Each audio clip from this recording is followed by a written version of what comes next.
Kids who got away with cheating, what happened? I should have studied.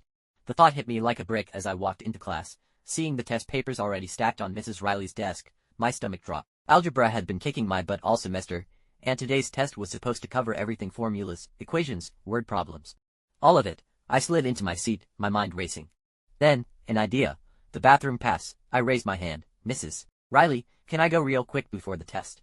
She sighed but nodded. 2 minutes, Jason. I bolted.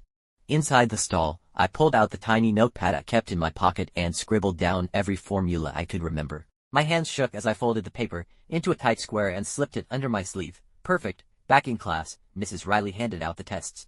I kept my arms crossed, feeling the cheat sheet press against my skin. My heart hammered as I waited for the right moment. Then, blessed distraction, Tyler knocked his pencil case off his desk, sending pens clattering everywhere. While Mrs. Riley helped him pick them up, I nudged the paper down just enough to peek. The numbers blurred at first, but I forced myself to focus. Formula after formula, I copied them onto the test, my handwriting barely steady. Footsteps. I jerked my arm back, but too fast my elbow smacked the desk. Pain shot up my arm, and I bit my lip to keep from yelping. Mrs. Riley paused beside me. You okay, Jason? Yeah. Just clumsy. I forced a laugh. She gave me a long look, then moved on. I finished the test with sweaty palms, crumpling the cheat sheet into my pocket as I turned it in.